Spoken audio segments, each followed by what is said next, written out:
Oh, and bro, didn't have time to answer your question last time, but since it's a free day, it's regarding like not getting married here in the U.S. and stuff. So, I'm not sure if you know, but like the reason I was saying marriage is kind of a joke and it just doesn't benefit men in any way or form legally is because there's like a lot of downsides when it comes to getting married. Like I know you're probably gonna joke and be like, ah, just don't date a hoe or everyone's hoes. I mean, it's kind of on you to pick who is like the right one. Obviously, if you try to find a wife at a bar or the club and they cheat on you, that's kind of on you because you're not gonna find a wife there. Obviously, I'm assuming you already know that. But the thing is, the family court system and legal system is just so messed up for men. Like this is not me. This is just the facts and statistics and the truth, unfortunately. But 50% of marriages end in divorce, and 90% of them are initiated by women. And I mean, I'll kind of explain a little bit of that. But during the 20th century, women were not allowed to work or do any of that, which is why something called alimony exists, where women would get a monthly allowance, is the best way to explain it, from the guy's paycheck until for the rest of their natural life, because the women were not allowed to work back then. And now women are allowed to work. That still exists for whatever fucking reason. So like the thing is, if the women were to get divorced from the guy, they weren't allowed to work at all. So that's why alimony was a thing then, but it's definitely not even needed at all, which is why it's so fucking stupid. And then child support is another thing. For whatever reason, the family court systems will favor women 95% of the time and children, even if it's the woman's fault. So literally, a woman could fucking cheat on you and get rewarded for breaking up the fucking family, which is just super fucked up. Which is why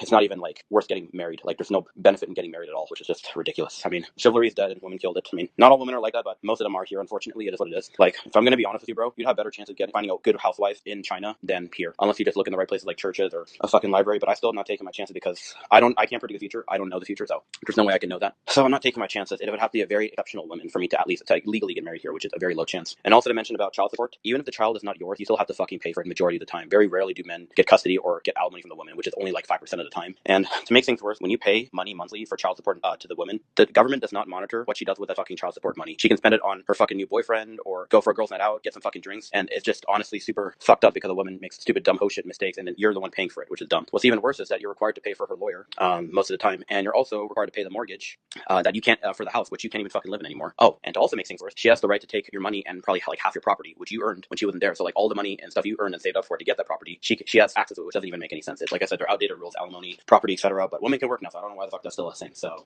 and another thing, if it couldn't get worse, guess what happens? If you don't pay child support, guess what happens to you? You go to jail. You actually go to jail. What's even crazier is that if a woman can't pay for it, she'll get government aid from the government. So with all that being said, I hope you can like understand and realize. I know it's a lot to sink in. Tyler knows this too. Like he has more experience. He's experienced more in his life, but I just have the skills and knowledge to understand. So I've done a lot of research, and I've had friends that have a lot of more personal experience. Than me, like Tyler, for example, life experience. So without all that being said, I hope that now makes sense of why getting married is not worth it as a guy legally in this country. And also, people are going to say, probably, I don't know if you know, there's something called a prenup, where a man and a woman will sign, basically saying if they end up breaking up or they're getting divorced, both parties will get to keep their own money and own property that they earn for. Guess what? A lot of times that can even be thrown out in court, in a family court. So it's not even guaranteed anyway. So now you understand why I would never get married. Literally, bro, if someone paid me $1 million to get married legally, I would not even do it. Even if it meant free jiu-jitsu training until I'm a fucking black belt, I wouldn't even take that, bro. I would rather literally do, if it came to that, even if it came to that or one round of an MMA fight with Alex Pereira, I would fucking take the beating from Alex Pereira, because at least it's temporary. I can fucking recover and shit. But a divorce and then all the shit after that, I'll never recover because I'll have to pay alimony for the rest of my natural life till I die. So yeah, but that's why now you know why I'm a pathway, bro. Mainly because of that, and then other factors, which is very minimal, my personal negative life experience. Sorry to go on a rant, but I hope that gives you context on why I would never get married in this country legally. That's why I'm a passport, bro. Hey, either Mexico, Japan, Philippines, Thailand, great places to settle down, cheap stuff with your American salary, and find a nice traditional woman to settle down with and have family with. But mainly looking at Mexico, speak the language obviously, and I'm close to home.